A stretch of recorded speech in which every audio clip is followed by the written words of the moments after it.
Dyma ni felly y tensiwn yn cynyddu yma gan ofyn gneifio Meirion. Da ni dal ar y rhagbrofion o ran yr adran agored pob gwlad gan gynnwys pencampwriaeth Cymru. Da ni'n edrych ar Jack Fagan, mab yr adnabyddus David Fagan y fan hyn. Fo wedi etifeddu mantell i dad, dipyn o bwysau ar ei sgwydda fe, dipyn o ddisgwyliadau. Alwyn Mancini ar bedwar felly.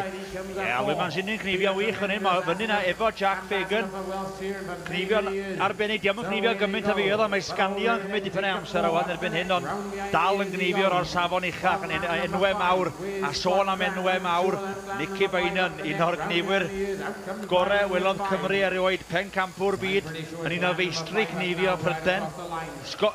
Jacob Moore di hwn y Ciwi, blwyddyn gyntaf yn yr adran agored, gnifio miloedd ar filoedd o ddefed ar hyd y byd yn flynyddol, ac yn edrych yn gyfforddus iawn ar y llwyfan yma yn y sioe fawr yn Llanelwedd. Mae o 7 o wyn sydd gen y bechgyn yma, wyn i'w cnifio, a wyn glynig iawn y fan hyn yn y corlanau, ac felly tybed pwy fydd yn dirwyn i ben ar orchwil y bore yma. Rhagbrawf, coiwch, ydy hwn o hyd llawer iawn mwy o gystadlu i ddod Jack Fagan, ydy hwn Nicky Beynon wrth i ochr o. Dipyn o wahaniaeth rhwng y ddau yma. Jack Fagan ar hyn o bryd yn gorffen oen arall, os genno fo ddau ar ôl yn y gorlan, mi gawn ni weld.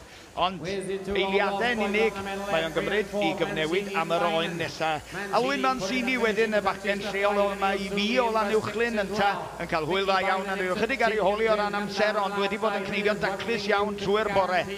4 ydi stondin o, oen nesaf allan ganddo fo. Ond y rawn gyflym, swn i'n dweud, mae'n ambell i mynd yn pwysio hynny. Mae'n un o'r agrofion cyflymau dyn ni wedi gweld hyd yma. 6 oen allan, mewn 6 munud a hanner, felly dwi'n gweld 7 munud a hanner, fydd haid i gorffen berig. Dyna ni ag ar 5 yn sicr. Jacob Moore yn un o'r heini fydd yn edrych ymlaen i orffen fo'r gyflym, a sy'n bosib ar 6 wedyn wrth i ochr o Scott Crane. Ond Jack Fagan yn dal te. Mae'n ei chydig o groen fyna, fydd o'n hapus efo hynna. Oen chydig yn dyniach, felly chydig fach mwy o groen llac arni, ond mae'n dal i fynd. Fo sy'n bell amlaen yn dal, mae amser o'n helpu efo, amser ar ei ochr o, pwynt am bob 20 eiliad, felly Jack Fagan ydi o. Rownd y gar, lawr i blaen y carna, lawr y twll a hi, a mae yna 1 oen ar ôl. Dyma fo, yr ola i Jack Fagan. Edrych ymlaen felly i weld faint mae Jack Fagan yn mynd i gymryd o ran eliadau, nid munudau mwyn cwblhau o'r oen dwytha. Mae o eisiau wedi clirio'r bol. Alwyn Mancini rhyw chydig bach ar ei ôl o, fydd o'n mynd i mewn am yr oen dwytha gan o fynta unrhyw eiliad y rwan. Nicky Beynon wedyn ochr yn ochr ar bechgyn llawer iawn i aina fo, ond yn gneifio'r yr un mor gyflym ar bechgyn ifanc yma. Jacob Moore oedd hwnna, Alwyn Mancini di hwn. Yr oen diwetha allan ganddo fo Nicky Beynon, ond lle tybed mae Jack Fagan arni, allwn ni weld tybed lle mae o arni ar hyn o bryd, y llun eang yn deithoch chi, nad oes a fawr iawn ar ôl rwan gan Jack Fagan.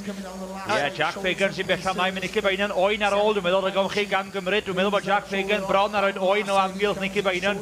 Wrth i ni weld Jack Fagan yn dod lawr yr ochr ola, ar ei oen ola. Nicky di hwn. 1 ar ôl yn y gorlan iddo fo. Eitha'n poeni gormod am hynny. Lle mae Jack Fagan wrth i ochr o'n gwasgu'r botwm coch, a Jack Fagan felly yn Ciwi, pencampwr llynedd yn efelychu gampau eto leni.